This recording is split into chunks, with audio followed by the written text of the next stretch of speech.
Hi, everybody. Welcome to the final in our session, League of Legends workshops today with our two presenters, Sri and Shell, who'll be working through the model building session with you. Machine Learning on OCI workshop. We hope you enjoy the session. Today, if you have any questions, please ask through the Q&A and we'll get back to you either live or answer through the Q&A. And we hope you enjoy the session. Thanks for joining. Without further ado, over to you, Sri. Yeah, thank you. Thanks, Jane. Just before we start with the third webinar in this series, we would be doing a bit of introduction about ourselves. I myself, I work as a product manager within the Oracle OCI data science. So I have about more than 19 years of work experience. Primarily, I work on developing some of the OCI infrastructure side, like primarily on model catalog or feature store and some of these initiatives. So I've worked in several verticals across in semiconductor manufacturing, print media, and aviation and aerospace sectors. So I hold a master's degree from National University of Singapore and an MBA from UNC Flagler School of Business. Thank you. I'll just hand it over to Shane to do his introduction. Hello, everyone. My name is Shell, and currently I'm working as senior member of technical staff and data science platform. I'm leading efforts related to model catalog capabilities, such as OCI data science portfolio, especially related to machine learning engineering and MLOps, which includes data processing, feature engineering, experimentation, model design, model training, optimization, and the model deployment. So I'm having around 7 years of working experience, and I have worked in companies such as Amazon, Xilinx, and NVIDIA. I hold a master degree from BITS Planning and bachelor's degree from University of Pune. Thank you. Yeah, thanks, Shane. So just move to the live labs. So everyone would have had got the link. So in case you haven't, I just wanted to put this link out here so that you can go and probably log in. So when you would have received an email and when you would have registered, you have to use the same registration email that is in order to log into this particular workshop, actually. So I'll just go to the sign in option. On the right side, you would see this sign in option out here. So if we just click on this, for me, it would enable a single sign on option. Primarily, I would log in via the single sign on.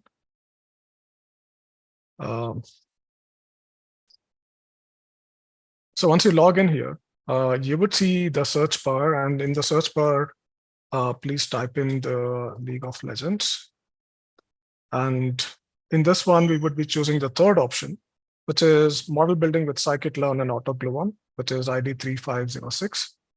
So once you click that, you would be taken into that particular workshop or the session. So in this particular lab, we would be going through some of the features about the AutoML which is offered by the AutoGluon, and as well as we'll leverage scikit-learn to develop a machine learning model using the League of Legends data set. So in this hands-on, it's particularly going to be a deep dive into AutoML tools, such as using AutoGluon, and as well as we also will be using what we need to improve a model, how to integrate with different sources of data set, and what are the practical aspects that one needs to consider when we want to deploy or develop these models. Actually, especially we'll cover this in the lab 4, which is on the model integration part of it. So without further ado, I'll just click on the start. If you just click on the start button, you would run it on your tenancy. You would choose a tenancy by default where you would have created the Oracle account. So if you have not created an account, you can create it now. So you have to go to cloud.oracle.com here. And if you just go to sign on, so you would be seeing the cloud account name. The cloud account name would be your username, or it would be the account that you would have used to create this. So here I'm using something called as model store. So if I just click on the next button, it would take me to the login option. So here I'll be using my registered email address and the password.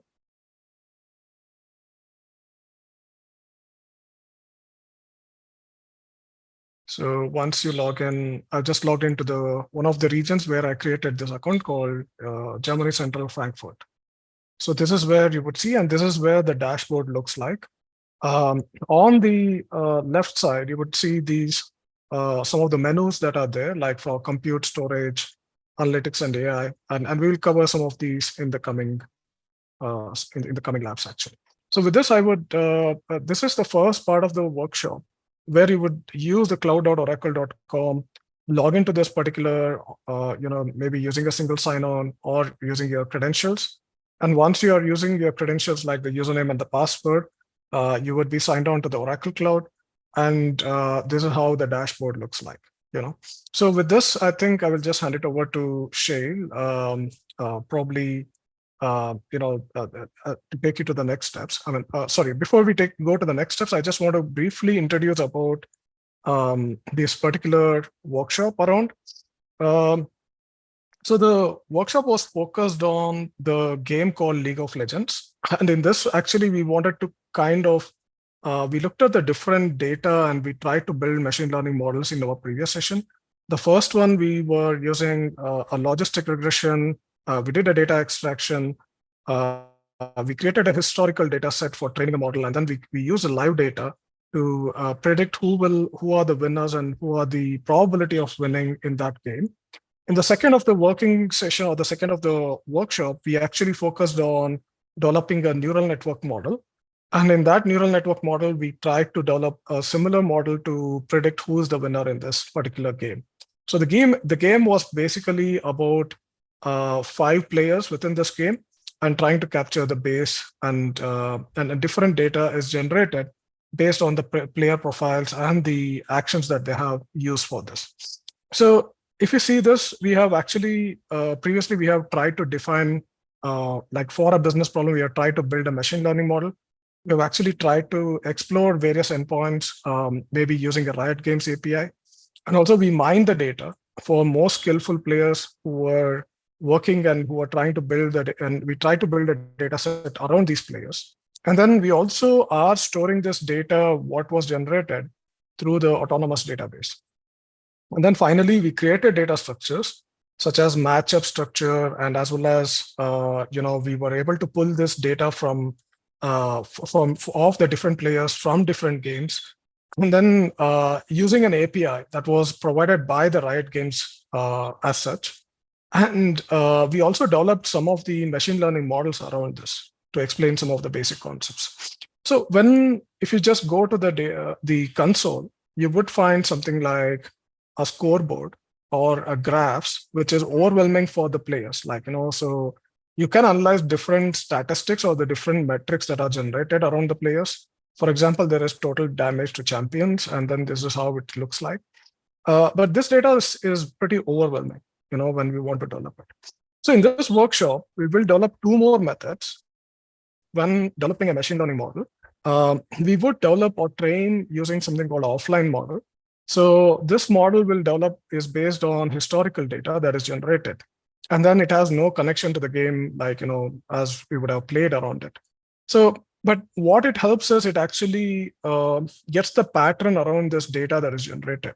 And also it'll actually look across on the 5 players who are actually playing around it and the statistics that are collected from those games. So for example, in this one, we would have something called as a match ID, which is the match that took place.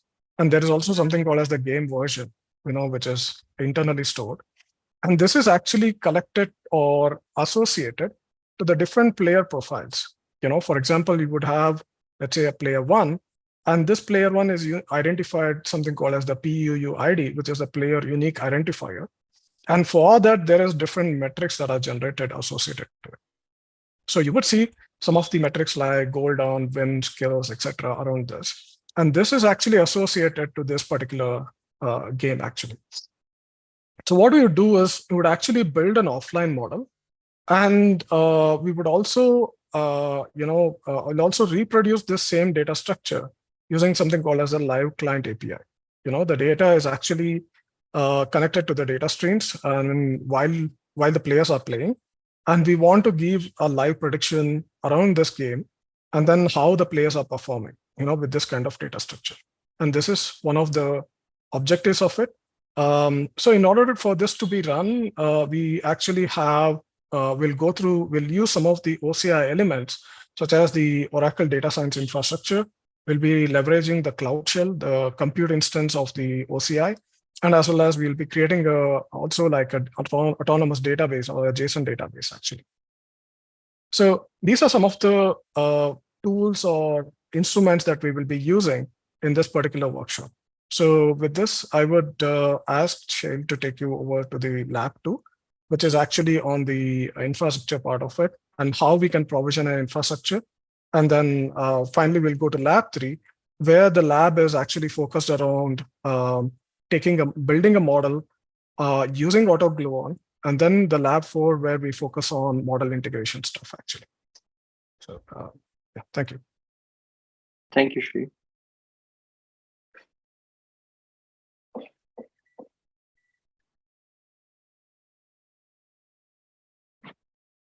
All right, so let's start with the infrastructure.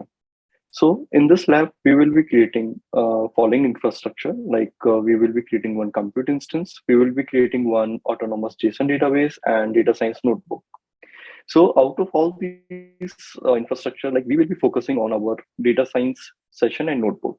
So to run all the experiments that we are going to run during this lab. So to create the infrastructure, we will be using a Terraform. Terraform, just a high level view about Terraform is it is an open source tool to deploy the resources in cloud with code. So we just need to declare what we want in the cloud, and the Terraform will make sure that those resources are getting created. Like if you don't have much knowledge around Terraform, then there is no need to worry because everything is already configured for this lab. And if you want to learn more about the Terraform, like there is a link here, like you can actually check the Terraform, what it is. So here, what we will be using, there is a one shell script which will be calling this Terraform script, and like Terraform will be going to do the magic. All right, so let's go to the Cloud Shell here. So first we need to open up the Cloud Shell. So it's in the top developers tool, and this is the Cloud Shell. So first you need to click it. So it takes some time to like configure the repository and all. If you are opening it for after some time, or like you haven't opened it for a while, like it might take a couple of few more seconds. Yeah, so it has opened up for me.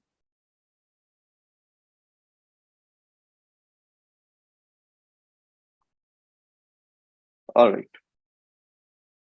I'm just increasing the font here. Okay, so next step is we need to clone the League of Legends repository into our Cloud Shell. So you can just click on copy and paste this command here.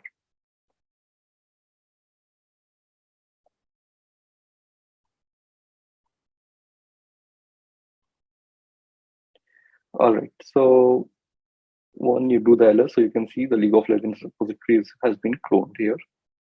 Now the next step is like we need to create one Terraform template, like that Terraform script will be used to talk to the Oracle Cloud infrastructure, and it will come to know, okay, what all resources and in which compartment like it has to create.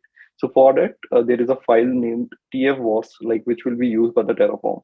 So we have the template already ready, which actually contains like what all fields are required for this lab. So we just need to copy this template to the Terraform location. So just click on this copy command. Okay, so first I need to go like inside this League of Legends optimizer dev. So under dev, like it is, this file is present. All right. So next step is copy this particular template. Okay. So once it is copied, so like again go to the developer tools and open the code editor. So we need to actually like template is copied. So we need to provide some of the values which will be used by the Terraform. So again, like code editor also takes some time to connect. So just a disclaimer, for the candidates like who have joined our earlier labs, it will be the repetition. But for the new candidates, they need to actually configure the entire infrastructure before actually moving to the next labs. Okay. So it has opened up. All right. So basically, like inside the home folder, like you will find this particular League of Legends, and inside League of Legends directory, like we have the dev directory, and inside that we have this Terraform directory again. And you just need to click on this tfforce, terraform.tfforce, and you can see this is the template, which is actually ready. And we need to fill out the details like region, tenancy, OSID, compartment, OSID, and all. Okay, so let's go to the next step. So this we have already done, like in the code editor, we have opened up this template file. And now first thing is like we need to actually fill up the region details. So this we can actually do by doing echo OCI region. So it will give me hash1. I will just copy this value and paste it over here. All right, next is tenancy OSID. So this value we can get by doing echo OCI tenancy.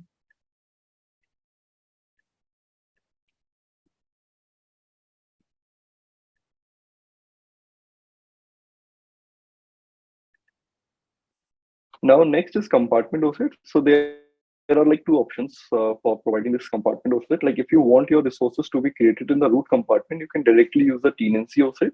And if you want to create the resources in some other compartment, so you can actually provide the compartment OSID of that compartment.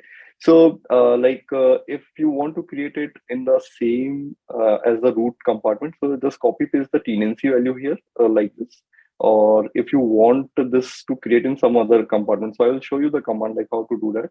So let's say here I will try to create this particular resources in the networks compartment. So this is the command for that. Like you just copy this command from here and paste it. And instead of compartment name, just provide the compartment in which you want to create the resources. So for example, in the networks compartment, so just type it as networks.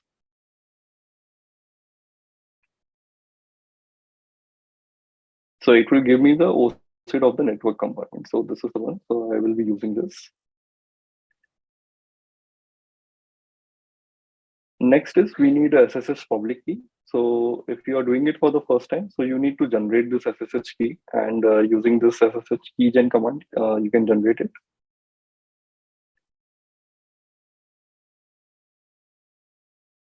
Yeah, so I'm just using the default configuration. It will be in my home directory under .ssh folder. So this was already there. So I'm just choosing option to override it. So empty passphrase and same passphrase again, and the public key and the private key has been generated now. So the next step is like we need to copy the public key into the Terraform template. So this is id_rsa.pub key, and you can just copy paste it.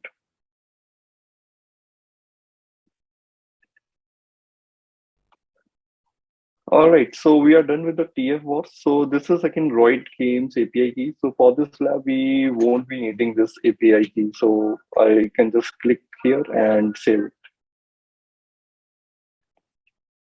All right. So we are done with the configuration part. Now, next step is we need to run the setup. So like I told, like there we will be calling one shell script, like which will internally call the Terraform script, and it will do all the magic. So if you do ls here, like there is start.sh. So basically we need to run this command.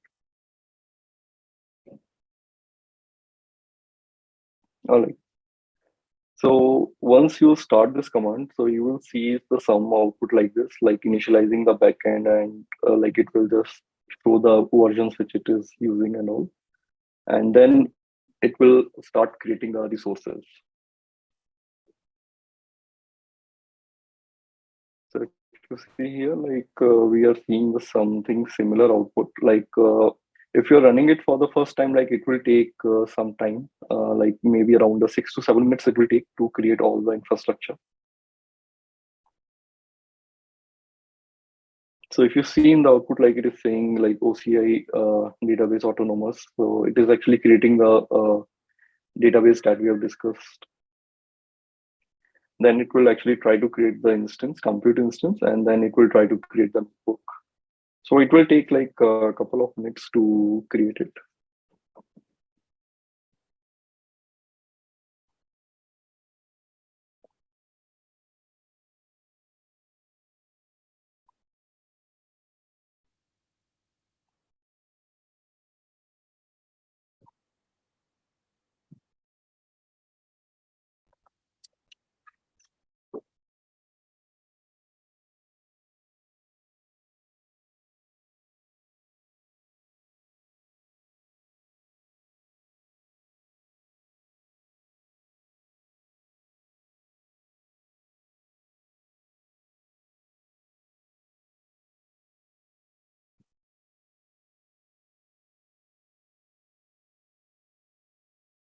Also, you in the console, you can actually check the status here itself. So let's say if you want to see the status of the database, so you can just select, you can go to the menu here on the top left, click it, and there are Oracle databases option is there. And if you click it, like you can open up the autonomous database here.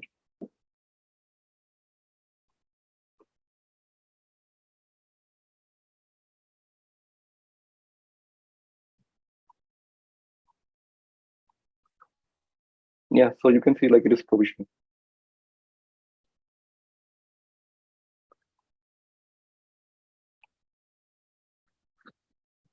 All right, and all the config details you can see here, like OCPU count is 1 and storage is we are using is 1 TB.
So if you see in the output, like Terraform is also trying to create the notebook session. And in order to check the notebook session, we can also like, so this AJD has been provisioned completely here and it is all green. So again, like to check the status of the notebook, just click on the menu here and go to analytics and AI. And under machine learning, we have data science. Click on the data science and here we will be having like project that has been recently created. So this is our project which was created currently. And once we go to the project, so it is having like couple of resources on the left, like notebook session, jobs, pipeline models, model deployment. So under notebook session, like we have this League of Legends notebook session, and we can just click here to check the status of it. So again, like if we talk about the configuration here, like the amount of the block volume here is 15 GB and the block storage is 100 GB. And the number of OCPUs that we have provisioned is 1. And the compute instance shape that we are using is VM standard 2.1.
So now, as we can see in the output, the notebook session has been created successfully, and we can verify in the console as well. So we can see that this notebook is active now.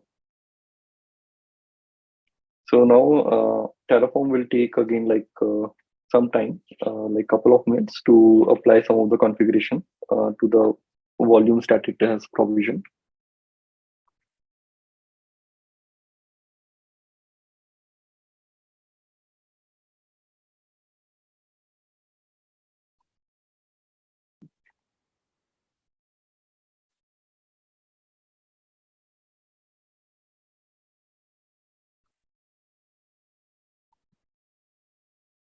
So the final output, like mentioned here, like it will look something like apply completed, and it will show like these number of resources has been added, these many resources are changed, and these many resources are destroyed. And in the output, we will see something like that, and which we are actually seeing already here, like 20 added, 0 change, and 0 destroyed. And this is the output. So now regarding the next task is like we need to access our notebook session. So like I already mentioned in the starting, like for this lab, we will be using the notebook session that has been created. So there are two ways to access the notebook. Either you can use this URL directly, like if you see in the DB notebook session, so it actually shows the URL. Just copy paste this URL in some tab and you can access it. Otherwise, you can access it from the console itself. So once you go to the this notebook session, so there is a option to open it. So if you click it, like it will actually open up. So I will just do it in like a few seconds. Once this is completed, I will open the notebook.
All right, so Terraform is successful, and we can see like these are the resources that has been created. So now next is we will actually try to access the notebook session. So like I said, there are two options. We can either use this URL to access it, or we can directly go from the console and open the notebook. So I will be going from the console to open it.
So it looks like it is taking some time. Uh,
Yeah, sometimes it takes time, so let's wait for a couple of minutes. Uh,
all right.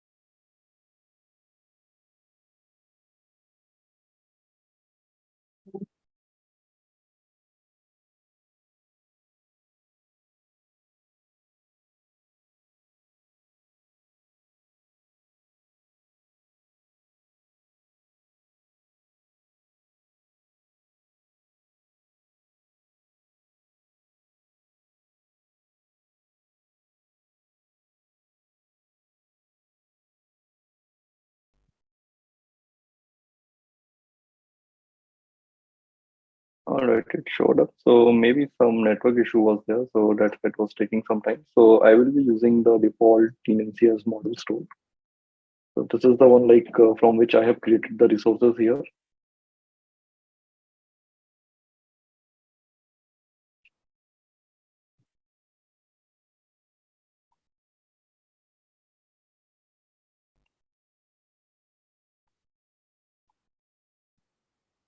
All right, so now we are inside the notebook, and so this is our next step. Like we have to set up our notebook to uh, download some of the data sets, and like first we will be actually cloning the League of Legends repository here, and then we will be down installing the dependencies, all the required libraries and all, and then we will be downloading the data set.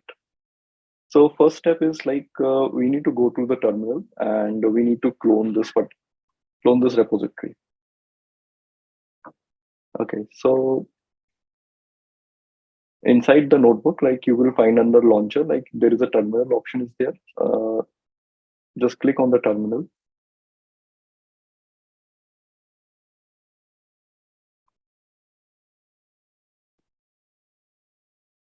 All right, and just copy paste the command. It will actually clone this particular League of Legends repository here.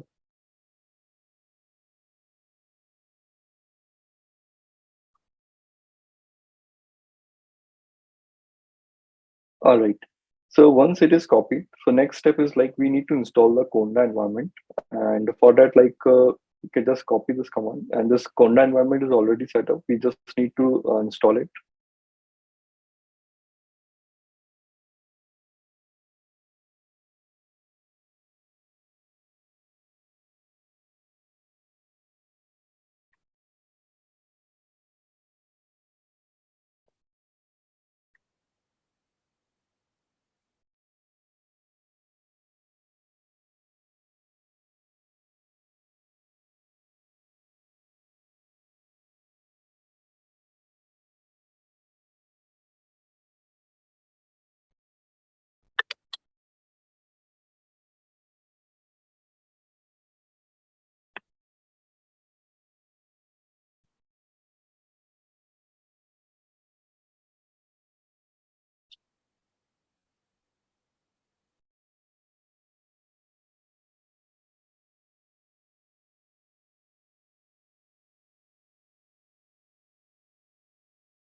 So this will take a couple of minutes to create this Conda environment.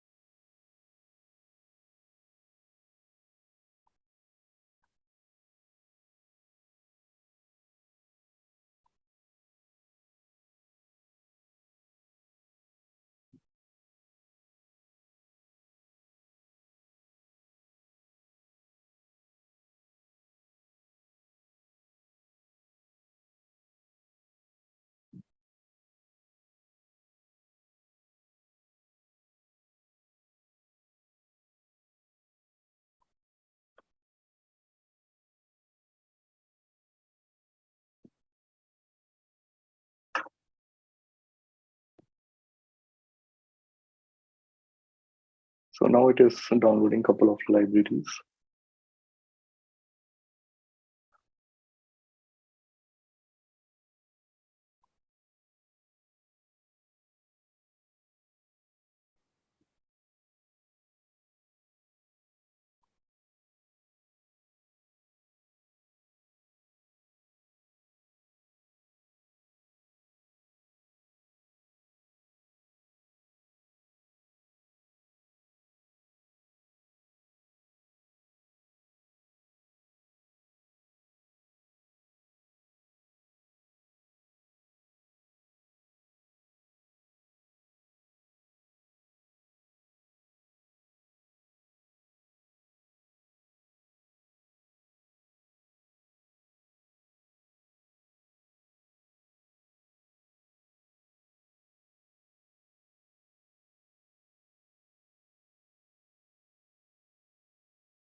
All right. So next step is we need to activate the newly created Conda environment. So just to use the activate command for this.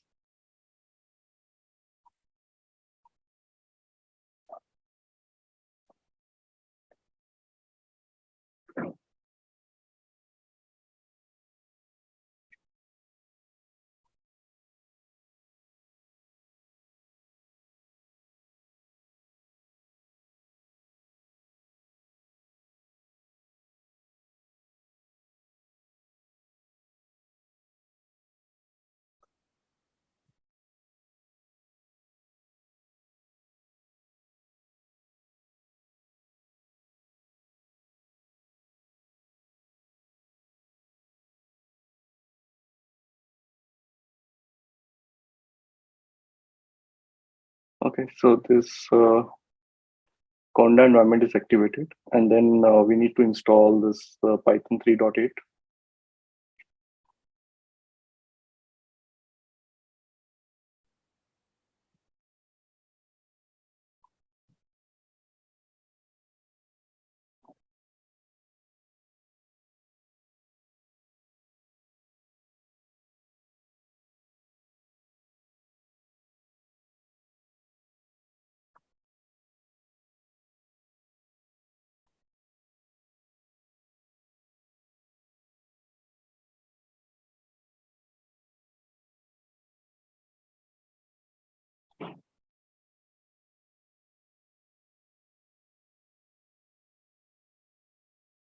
All right, so our next step is we need to install the requirements which are mentioned in the r2.txt.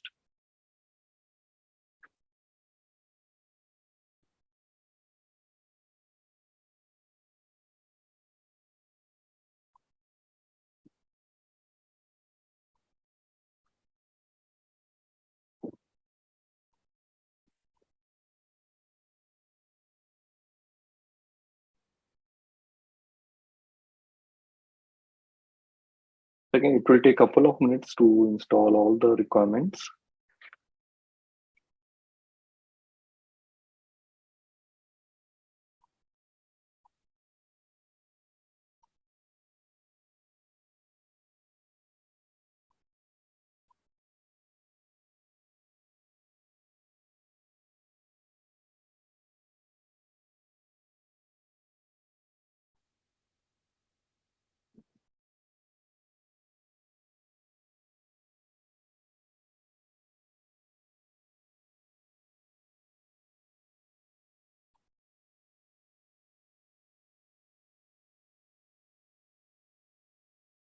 Okay, I'll try to.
So if you are done with this step, so maybe like next step is to download the data set. So we have already downloaded the data set and kept it in one of the object storage. So we don't need to download and from any third party websites like Kaggle or any other. So optionally, this data set is present at the Kaggle repository as well. So like this is here's the link that is being provided. So in order to download the data, just use this command. We can get it from the object storage, like which is present at this particular location.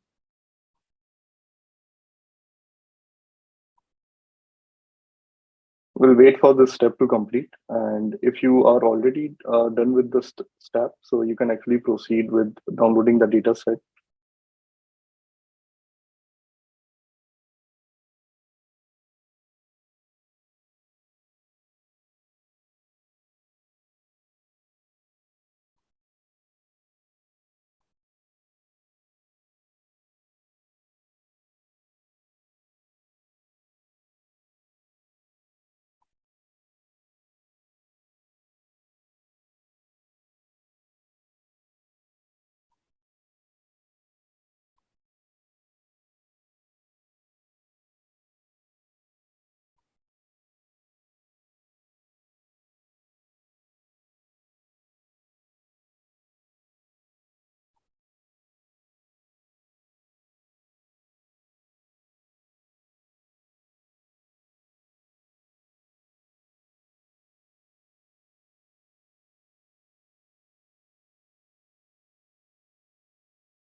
All right, so this step is completed. So like I said, like next step is to download the data set, and this data is already present in one of our object storage buckets, so which is already configured. We can just do the wget of this.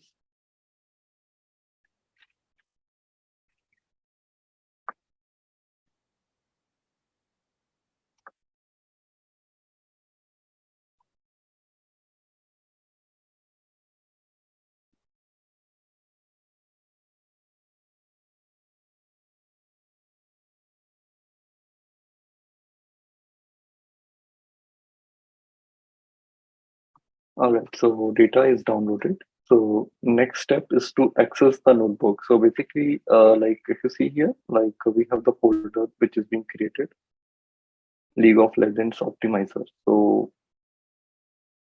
inside that, we will be using this applied.ml notebook. So there will be a couple of notebooks which will be available inside this. So we will be using applied.ml notebook. So this is the one. If you click under notebooks, there are a couple of notebooks, and we will be using apply.ml. All right, so I hope you are also done with the configuration part of the notebooks and all, and the infrastructure is ready. So we can proceed for the next step. I will hand it over to Shri. Thank you. Yeah, thanks, Shade. Thank you. We just share the screen back. I hope so. Once you complete the lab, the second infrastructure part of it is the third lab, where we will be going through a model improvement for using the AutoGluon. So what is the difference here is that in the past two workshops, we were able to create a very simple models, primarily on logistic regression or on neural networks to predict the winners, actually, So the prediction accuracy was about 51%, but by the end of the lab, we were trying to see there could be some more improvements that could be done, in order to find out like by changing the hyperparameters or changing a different model. And because the accuracy was very low, and we wanted to see what could be the best model among given set of family of models. So in this particular lab, we will be focusing on creating, considering all the variables that were used to build this model. And then finally, we will be selecting the best machine learning model that can give a very good accuracy among these for these particular matches. So for every match, we have 5 players, and there are like 5 matchups, each playing one against another. So this would generate a data set, something like this, where there is a match ID and a game version. And this is actually matched with the player profiles and the metrics associated to this. So for example, you would see some of the metrics like wins, kills, assists, deaths, etc. around this actually. So what we will do is we'll actually go through something called as the offline dataset analysis, where we would use this dataset called matchups.json. And then finally, we would do some exploratory data analysis and then try to use the data patterns that are generated, and then finally build a model around it actually. So I would just want to warn this because this pandas profiling, the profile report is one of the older models. I think you might get a warning around it that certain this profile is archived or is actually legacy, and it is actually about to be it's ending around on April or something. And this is just a warning that is going on. I think you can just ignore it, and then we can check some of the correlations, and we'll perform something called as the Pearson's correlation to find out the correlation among these metrics. And then finally, we also take a look at our data set. We will use something called as AutoGluon has something called tabular dataset, which is primarily used for tabular or columnar data, and we'll be using some of these. So without further more delay, I think we'll just go through this particular notebook. So what you need to do is we have to go, by now you would have got a League of Legends optimizer folder, and under that there is notebooks. So in this notebook, you will need to open a notebook by name applied.ml.python, IPYN. So once you open it, I've already opened it here. So this would give some of the information around the data sets. Because we have already downloaded the data sets, we don't need to do anything now. What we will do is we'll actually import this particular, the pandas profiler, all the libraries associated with. So let's quickly run this. So it's already run, and we'll read the data set. The data sets are actually found in the datasets folder. It is called matchups.json, which is a JSON file that we were looking across. So let's run this data set. Let's take some time. So I'll also move to the next cell because the pandas profiler also takes some time.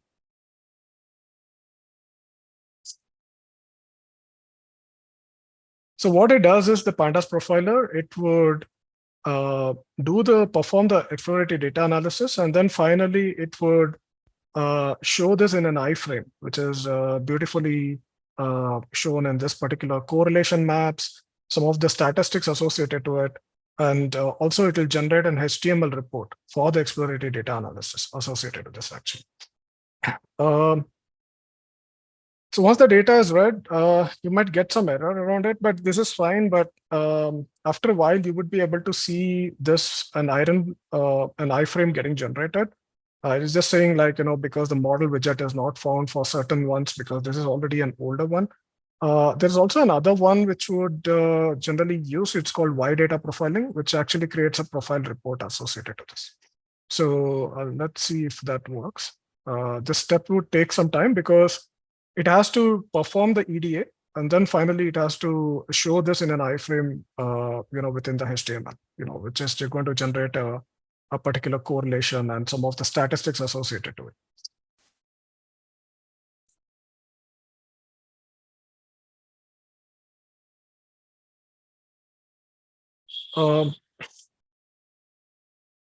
So I think once it is done, so it would take some time in order to go through this. So I'm just, so one of the things that you can do is also like you can take a look at, the cell is busy because it's already running here. And finally, what would happen is that, this has to generate a sort of a profiler report that would, that would be displayed out in this particular notebook session. So in the interest of time, I just want to show this. So it goes something like this.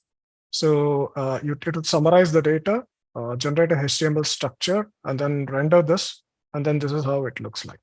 So if we just run this, sorry, I think I have to go to the other one. Sorry. Let me see if this takes some time. It is still working across on this. Just give me a second. I think I'll just stop this because it has to produce this report and then show it across. This is going to take some more time. So what I'm going to do is I'm just going to stop and move to the next cell in the interest of time around this.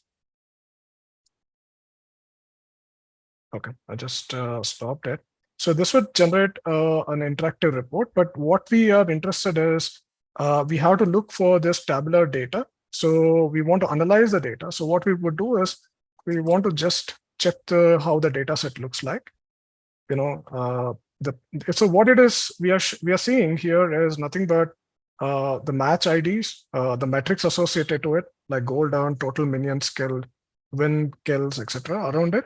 And also it has the game version, the player's unique identifiers, and as well as the actual name of the players, like the summoner name and etc. around this. So this is how the data set looks like. So if you just want to look at the columns that are inside this, it has these columns which are actually shown in this. Then similarly, if you want to describe the data set,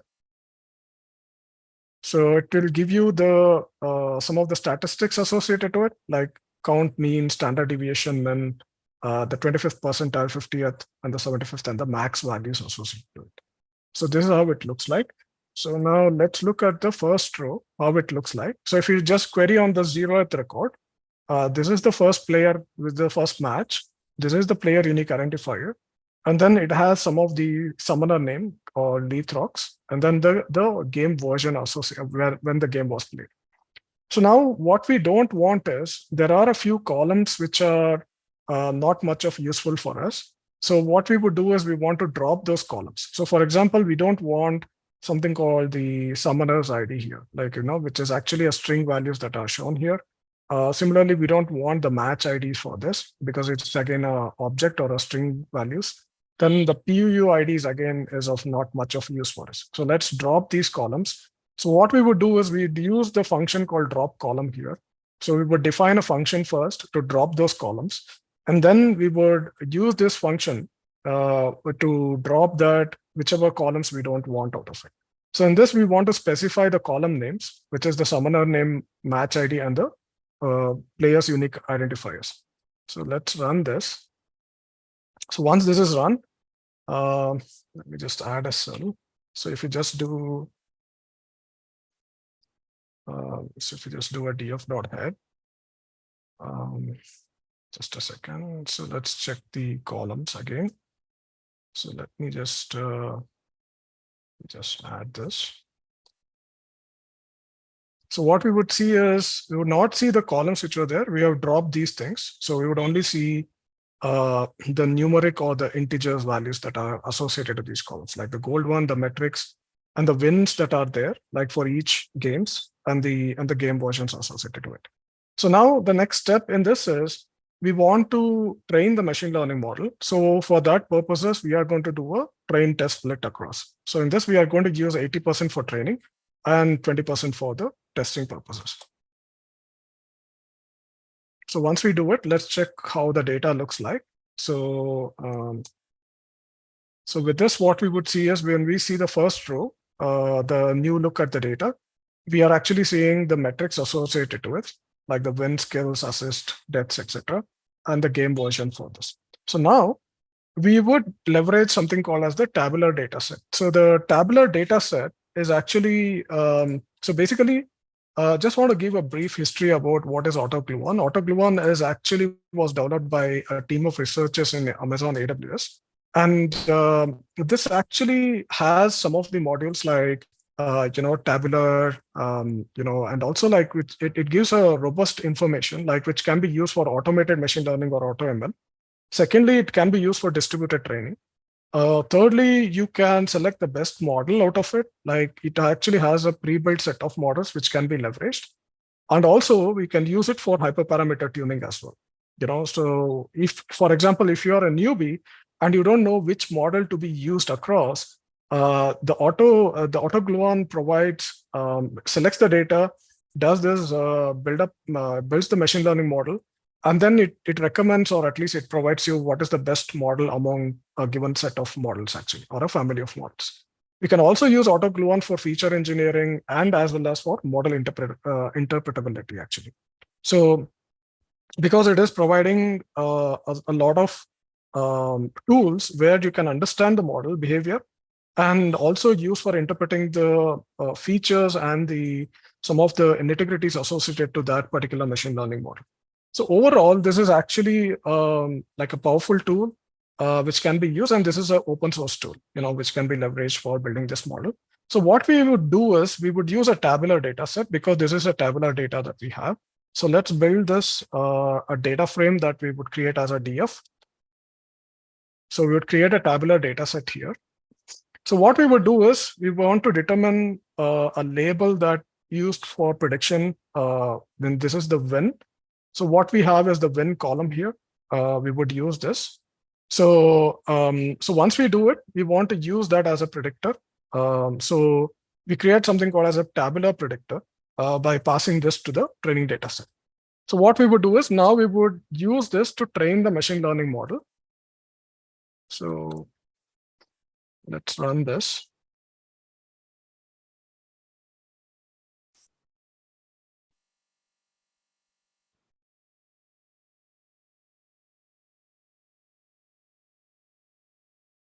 So what happens is it is giving you some of the characteristics of AutoGluon. So I have given the time limit to be about 60 seconds, like here. So it will save this model, create a folder called AutoGluon train models live client classifier.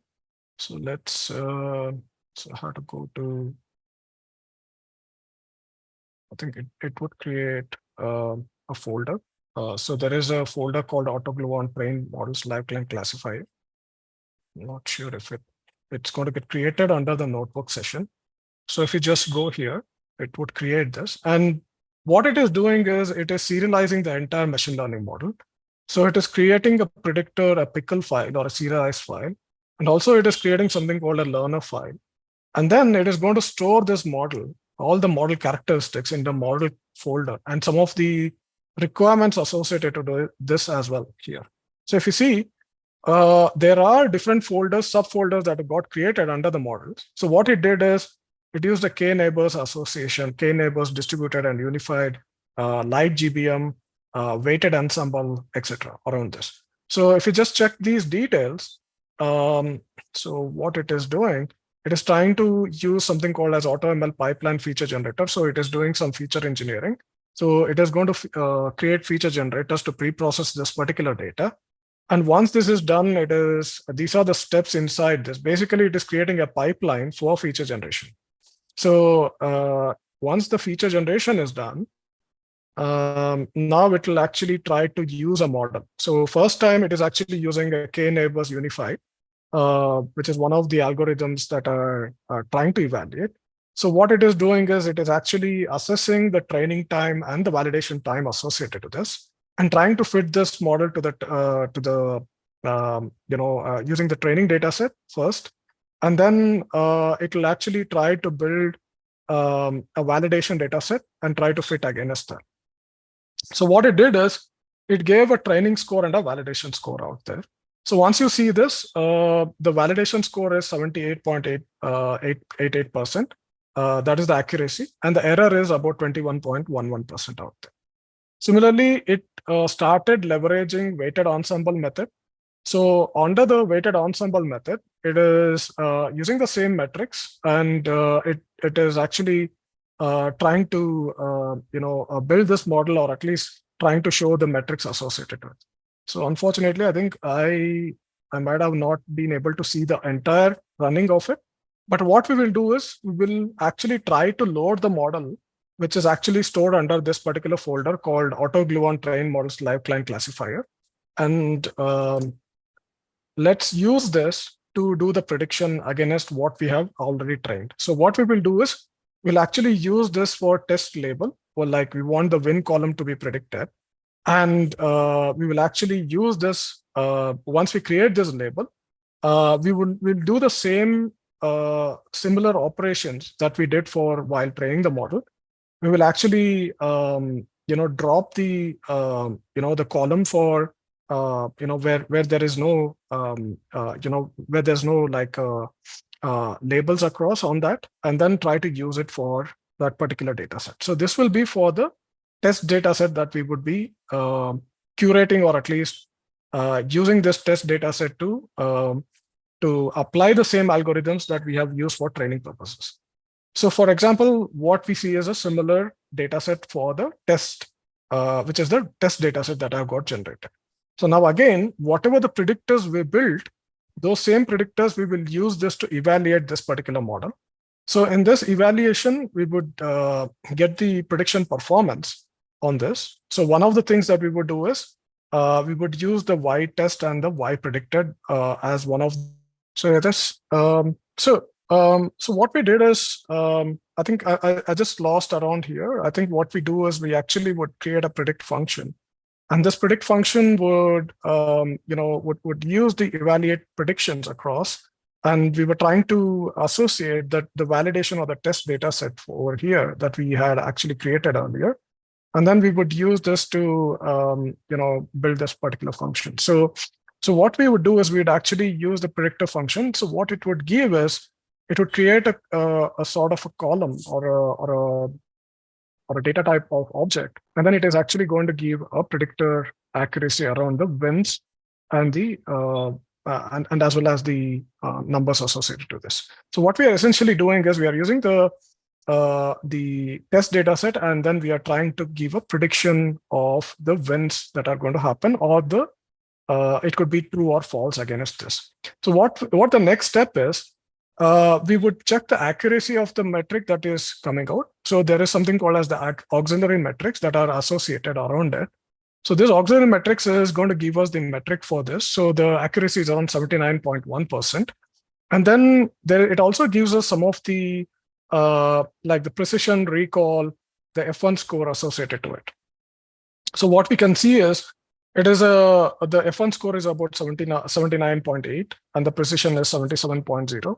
And then there is a recall of 82.84%, which is okay actually. So now the next step is actually we want to use a leaderboard. We want to see best performing models that were actually evaluated among these models, like the k-neighbor distributed, unified, light GBM, and the weighted ensemble methods. So one of these is, so let's run this.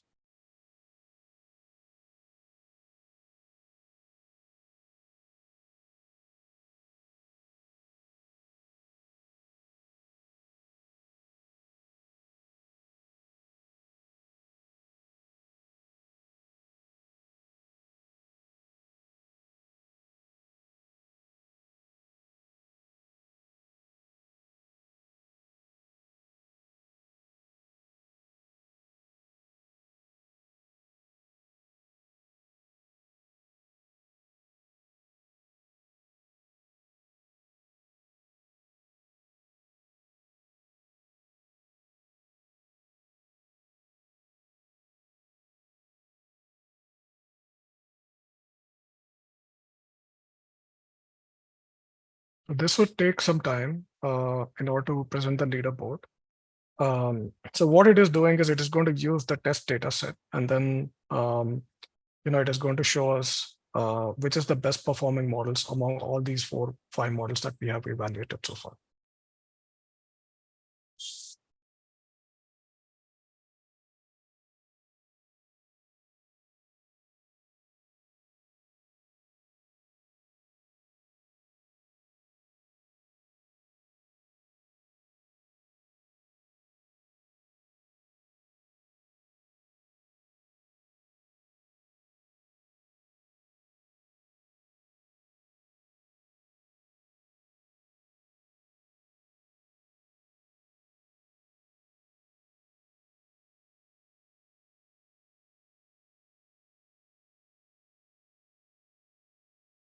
So we would be using the predictor performance.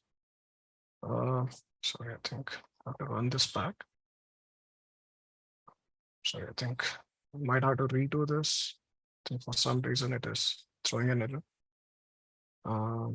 Just a second.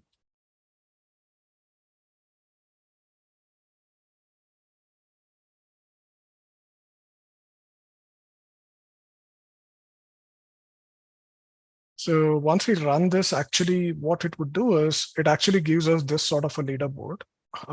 For example, if it's actually going to show us the e-validation, like the marginal and the model scores that are generated out of it for the validation and for the prediction time that is taking across on this. So if you see this is the model that was used. And then among that, you would see the score test that is actually coming up. So if you see the light GBM as one of the best models that is giving us 81.87%, followed by weighted ensemble, and then k-neighbors, unified, and the distributed methods actually. It is also going to give us the time it is going to take for this to be predicted, in this, and also the also some of the other parameters or the metrics associated to it. So it is going to tell the fit time marginal, the fit time for validation marginal, and the test data set marginal, etc. And also the overall time duration that is taking for all this actually. So once we do this, then the next step in this is actually getting the predictor importance out of it. So in this particular predictor importance, we would be using, trying to predict or the most important features that is actually going to play a significant role while predicting the winner actually. So in this, some of these metrics that were emitted, like you could see the predictor importance column is one of that ones, where we could see the most important one is the parameter or the metric called deaths, followed by assists, and then followed by gold earned, etc. So if you see the importance, the highest importance is for maybe about 17.6%, followed by assists and so on. Like maybe for gold earned is around 6.3%. So finally, once we do this, we would generally, make the predictions for using the live data, like for using the data that we would generate. So in this one, what we would do is we would synthetically, or at least create a data set with this particular, with this particular parameters. So for example, for the metric called gold earned, minion skilled, win skills, etc., we would feed these numbers like 5506134, etc. And this is a synthetic data set that we would generate. And then we would create from this list, we would load this particular list into the data frame. And then we already have a data frame which we would load this back, and then trying to make a prediction around it. So once we do this prediction, we would get about the probability of each classes. So when we look at the probability of each class, it is actually about the false is around 73.5 and the true is around 26.44%. So this is one way, like, we could get the prediction probabilities of the false and the true out of it, actually. So the next step in this is actually we would be using a live client data set in order to generate a live client data set. And then there is a data set that we already would have generated called live client dataset.csv. This would be in the data sets. So this is for the live labs. So what we would do is we would this live client data set, we would be using this. One way you could do is you can actually use a match ID, and then also maybe from the League of Legends there is an API from where through the API endpoint you can actually get the metrics associated to that particular match, actually. So that is one way, and also there is a function that can be used, maybe previously used data sets actually around this. So we would, again, in this particular scenario, we would download the required libraries for this, like the Pandas Profiler, AutoGlow, and Tabular, which is and it has these called Tabular Predictor and the Tabular Dataset. We would read the dataset called matchups livelabs.csv and this. And so, for example, sorry, I think just clear the output. So in this particular one, we would download the dataset, read this particular file called matchups livelab.csv. And then again, we would use a Pandas profiler to generate an iframe out of it, which would display the the exploratory data analysis and some of these structures like associated to it, like the correlation and the EDA part of it. And then we could also see from the live data, what are the columns, like the winner column is 1. 1 is a win and 0 is a false, like, it's a true and a false. And then we have other columns called magic resist and some of the other metrics associated to it. So we would do the same set of lists, like we would see the columns that are there. We would also describe these columns to get the exploratory data analysis around it. And then finally, we would see the data types that are there, in this one. So once we have a data set, we might want to see certain information which are string types. Like, for example, there is the identifier is one column, which is actually not that useful for us. Similarly, there could be other columns which are might be not useful. So what we would do is we would actually try to write a function to drop these columns, like the way we did while training the model. So in this particular one, we would, we have some of these columns or we have some of these metrics which are actually having, a constant values, which might not be very useful. For example, there is bonus penetration percent or bonus magic penetration percent, which is actually a constant values. So these values we want to drop down, or at least like remove or drop off from the data set, like that we are going to use for machine learning model. So what we would do is we'd use again the drop column function, and we would drop these particular columns, like bonus penetration percent, and as well as the cooldown reduction and some of these percentages, and some of these columns around it. So once we drop this, we would create a train test split for this particular live data here. So in this particular, again, we would use a 80-20 split, and then we would create a column, we would create a data set based on this. So once we look at the new data would be looking something like this: the winner, the magic resist, and some of these metrics, which are primarily integer types that we could see out of it.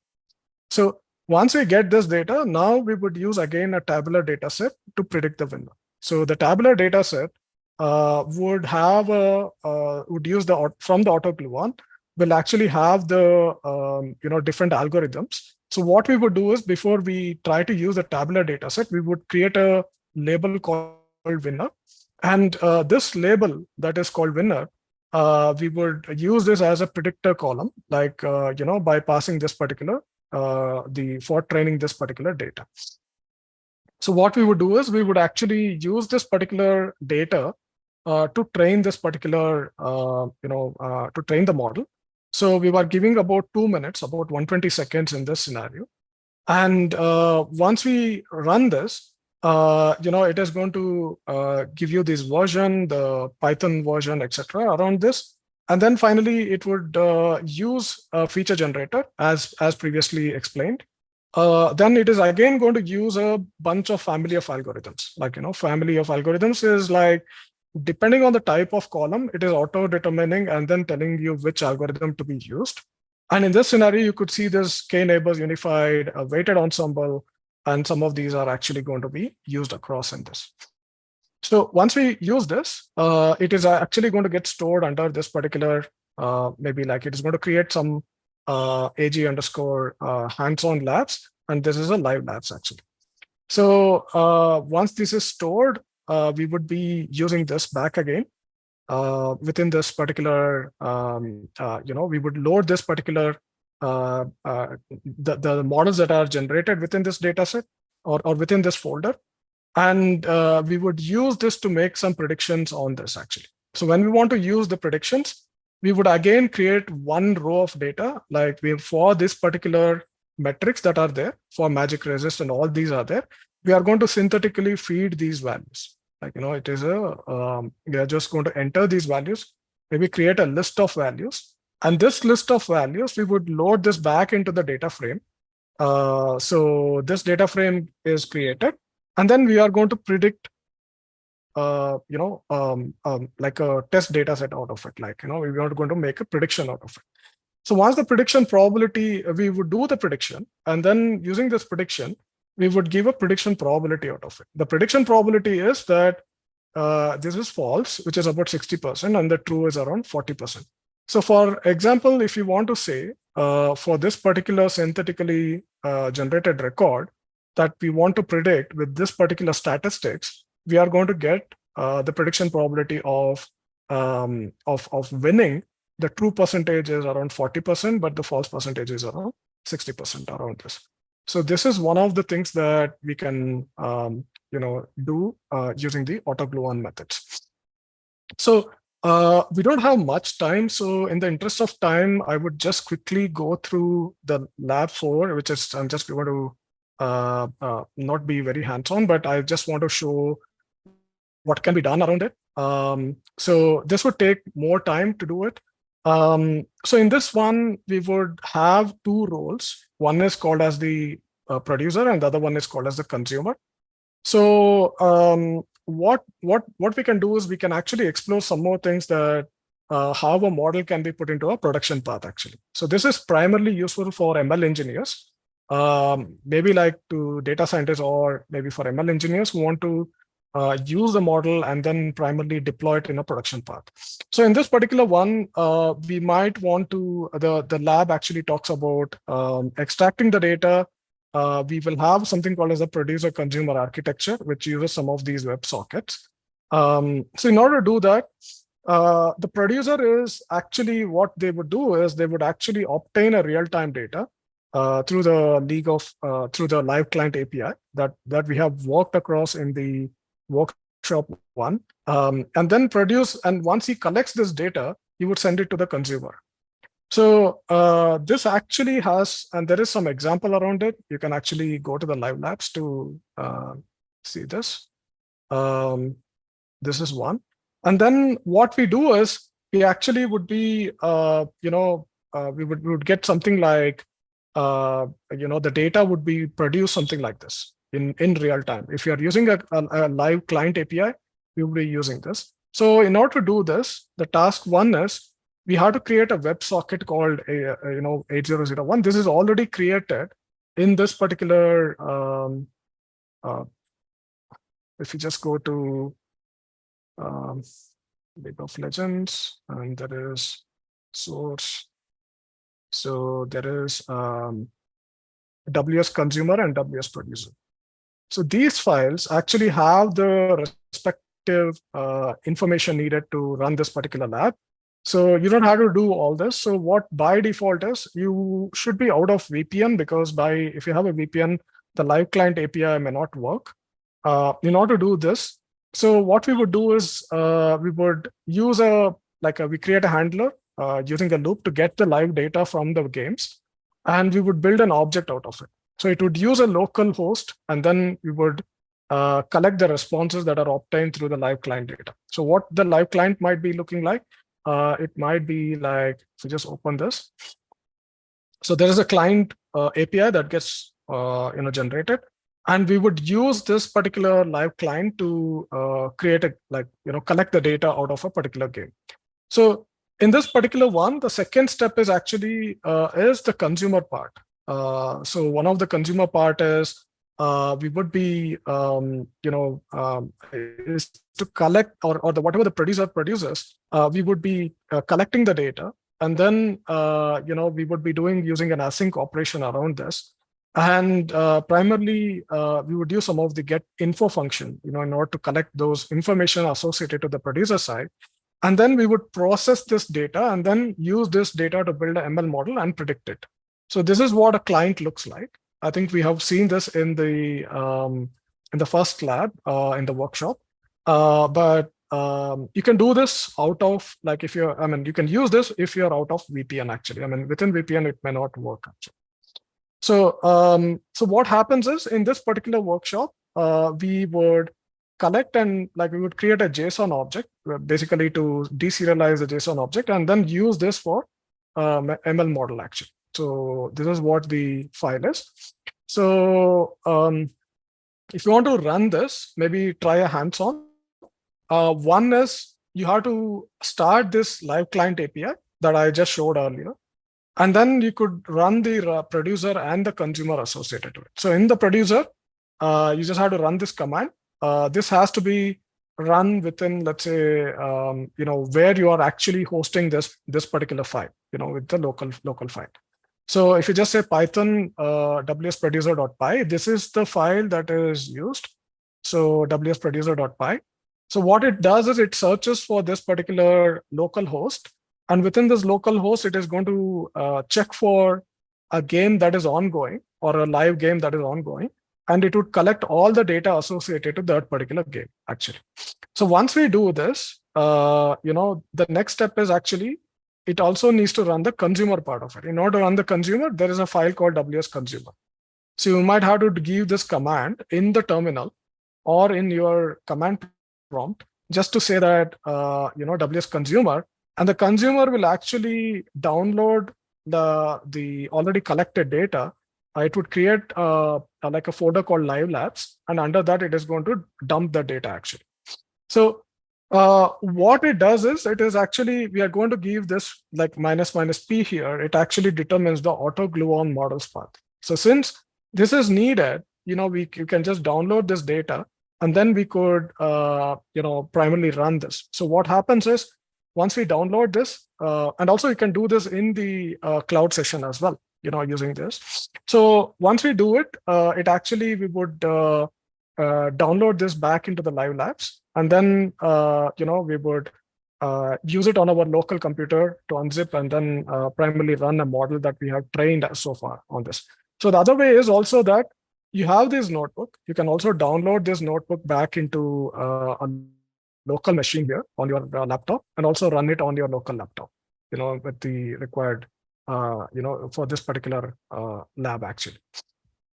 So the data would get collected. The workbook associated is also going to be downloaded, and then we can use this to, to run this particular lab actually. So this is one way that we can leverage the live data that can be generated, and then finally we can use this to apply the same auto glue-on functions within the local machine as well, using this. So with this, I think we have almost come to the conclusion of it. I'll just see if there are any questions across. We do have a certification path on data science, which would cover for MLOps. If you just go to Oracle University, you will find the OCI data science, which is particularly tailored towards data scientists and ML engineers persona, which would cover all the aspects of right from creating a notebook, creating an endpoint to deploy a model, storing this in a model catalog, deploy it using your own endpoints, and then also